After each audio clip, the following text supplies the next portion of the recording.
Hi, welcome. If you haven't already, please like, subscribe, and turn on the notifications.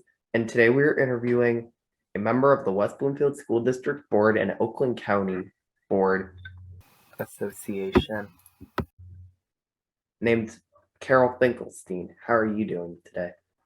I'm great, Max. How are you? I'm doing great. What is your schedule like? Crazy. As you know, you've been trying to track me down to do this interview for months, but now I'm finally in a little bit of a lull. So I'm real happy for that. So when do you guys meet for like the study sessions or the actual board meetings for the school district and for the association? So the school board meets twice a month at least, sometimes a little more frequently because we also have committees, and I sit on a couple of the committees for the school board, such as the finance committee and the board policy committee. And the Oakland County School Board Association is a year-round effort. That's a little extra volunteer work on my part. And I ran the association. I've been the president for the past 3 years. I am finally taking a breather from that, but I will continue on as a member of the board as their treasurer for the upcoming school year. And we have 5 dinner meetings a year, but we also have board meetings and other virtual meetings for our members throughout the year. Do you ever have anxiety while or before you are making a decision? Oh, sure. Any decision that school board's members make, that they affect the students, they affect the staff, and some of them affect the community at large. And so there's always, they're weighty decisions. How do we do what's best for you guys, for you kids, to make sure that you're going to get the best education, and that the decision will be best for our community, for your families, and for our staff. So yes, absolutely. How do you deal with your anxiety when you have it? You know, I do a lot of research into the decision, and by trying to make the best decision with the most information possible, which doesn't always come just from administration. Sometimes you have to seek outside information, and by doing that, it really helps me work through the anxiety and come to the best decision that's possible. What is your advice to others who are struggling with anxiety or other mental illnesses? Well, again, seek help. There's no shame in seeking help if you need it. I provide peer mentorship for other school board members. So for them, we try to help them work through, especially as they're newer school board members. But anybody that's dealing with mental illness or anxiety should really seek help. That could take the form of professional help. It could take the form of meditation. It could take the form of, finding friends and trusted adults to talk to if you're a student. And it could be any, or it could be all of those things. Put a dog there. Another great way to handle anxiety, and time with any kind of a pet is always calming. What is the easiest thing to make a decision on? Oh, it's the fun things that we get to do for you guys, like approving trips abroad. Those are fun decisions because those are going to open up different opportunities for kids. There's nothing better. Are there any trips that you guys are working on approving this summer? Well, we just approved a second trip for next summer, for the summer of 2024, and that will be one that, I wish I could go on. It's a trip to the Mediterranean coast, and it's going to be an exciting trip for any of the kids that get to go on that. Which, what curriculum is that trip under?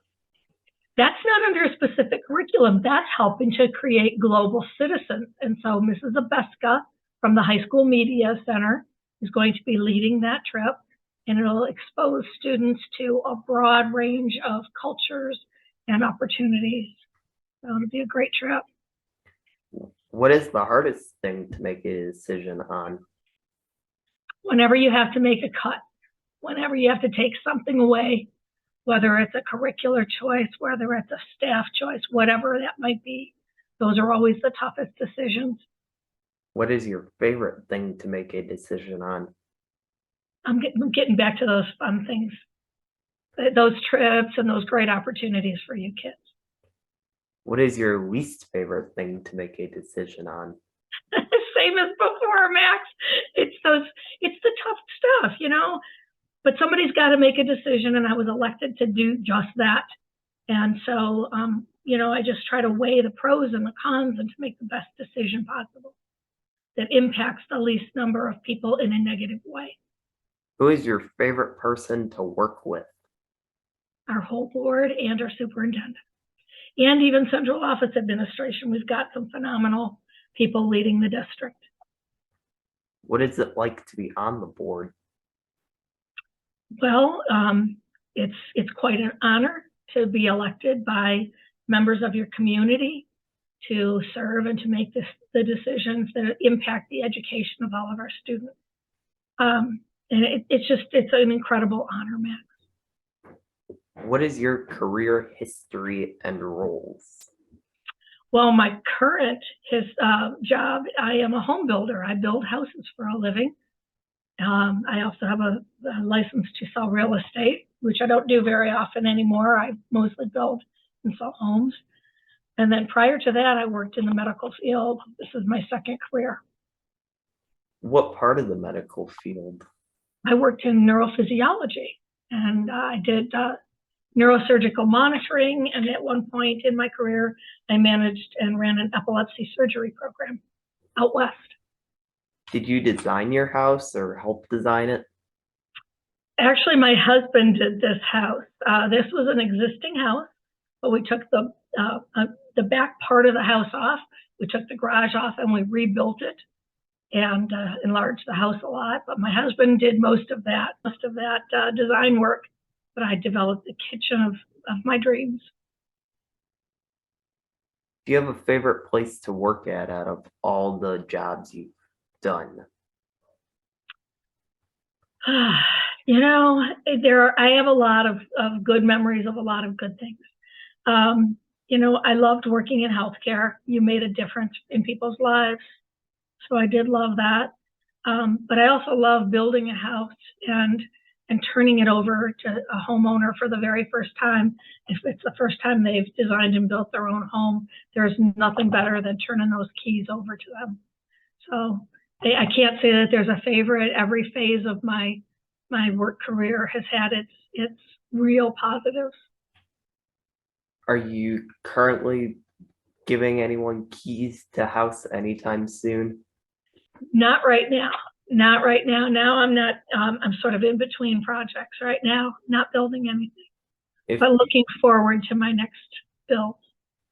If people would like to contact you to have them help build their home, how could they get a hold of you or your company?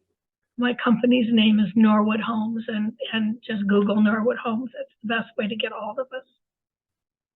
What do you have in plans to make West Bloomfield School District better?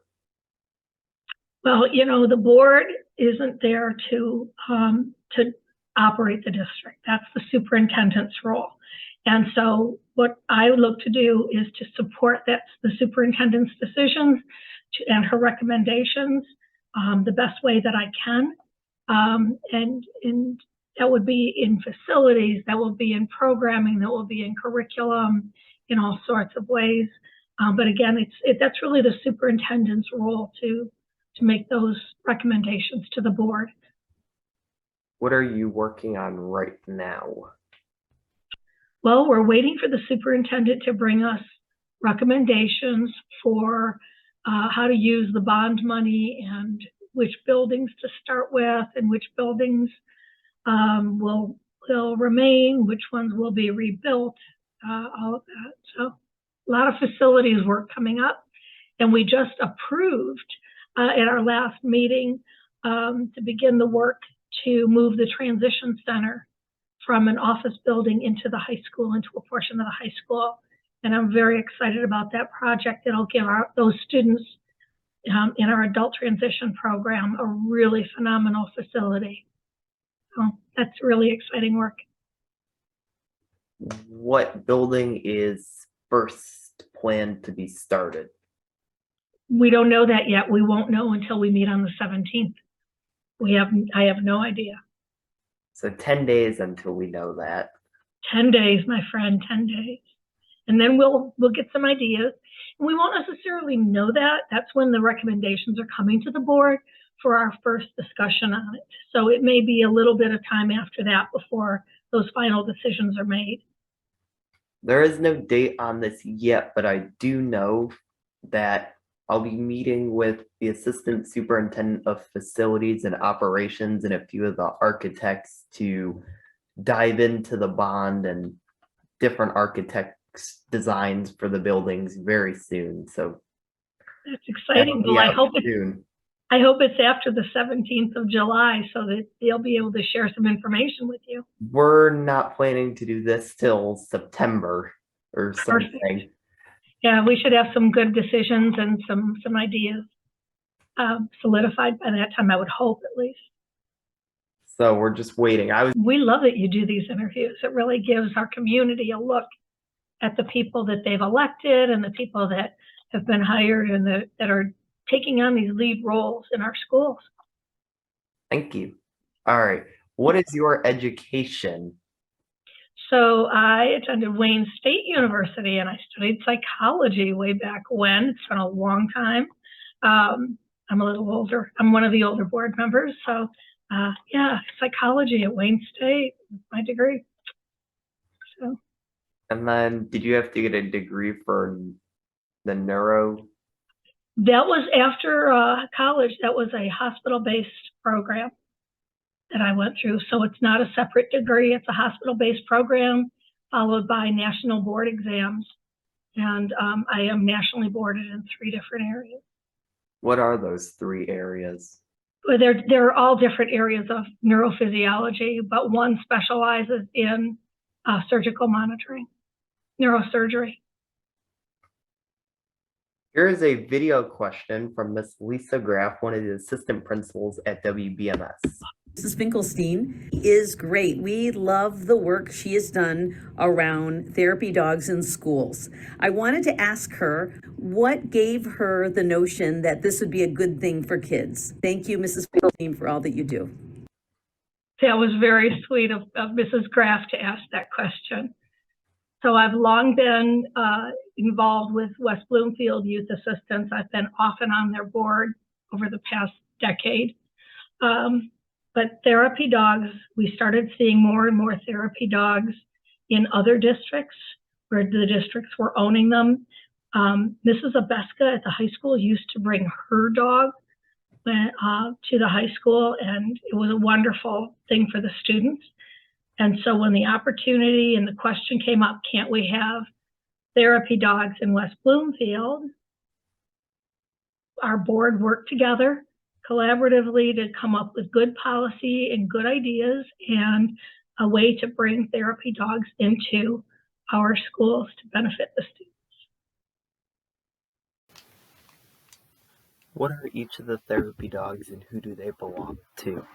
We have 2 of them at the middle school. One belongs to Mrs. Graff. The other one belongs to one of the teachers. And then Mr. Scrivo's dog is also now a certified therapy dog, and that one will be at Scotch. And we've got a couple of other therapy dogs that are in training. And then a couple of weeks ago, we just accepted another donation from West Bloomfield Youth Assistance to continue to expand the therapy dog program throughout the district. Are you able to name which dogs and who they belong to that are in training currently? Let's see, who do we have in training? I know we have one in training, and that is Esther Davidson's dog from ACS. And she will be partnering with certified staff members, both at the ACS preschool and at Gretschko as handlers. So she'll be able to bring her dog and hand her dog off. So her dog is, I oh, it's Harley Davidson. And Harley is in training now. And then there's another one we just identified that has not started training yet. So that one I don't know for sure how that one's going to play out yet. But well, that should give us at least a fourth dog very soon. Well, we're excited for those. If anyone watching needs therapy dog edits and you're in the district, if you go on a computer in the about section, there's a way to contact me. I can do an edit just like I did for Chief during his training of therapy dogs. That is up on YouTube almost a year ago. Yeah, it's been a while for Chief. Chief is a great dog. He is a great dog. And he has found his purpose by being a therapy dog in the middle school. Really has. And I know he brings a lot of joy and a lot of calm to the students that may not be having the best day. So it's always nice to be able to. What is it like to be the treasurer on the Oakland County School Boards Association? Well, I am responsible for planning all of the dinner meetings that we have and each one of those meetings is, anywhere between 80 to 100 people, and includes a professional speaker. And I manage all of the financial matters for the association. I have to sign the checks. I have to balance the accounts, and it's some extra work, but it's a little less work than I've had for the past few years when I was president. So this is kind of a welcome change for me. What do you do on the Oakland County School Boards Association? Well, the purpose of the association is to provide professional development and networking opportunities for school board members across Oakland County. And there are 201 school board members across Oakland County that we serve. What are your roles on the West Bloomfield School Board? Well, we're a board of 7, so I'm one of 7. Currently, I do serve as the treasurer, which gives me a little bit of extra responsibility as far as being on the finance committee. But other than that, all 7 of us are equals. So, we meet, we serve on committees, and we make the decisions that impact the schools. Our statutory responsibility is to hire the superintendent, evaluate the superintendent, and adopt a budget and to set policies. That is all I have for you today. I would like to thank you for joining. I had a lot of fun and I'm so glad we could finally do this today. Well, thank you so much, Max. Thank you again for your Welcome. patience, and thanks for doing these interviews. Welcome. I hope you have an amazing rest of your summer. I will. Have a great summer. You too. Take care. I will. Bye. Bye.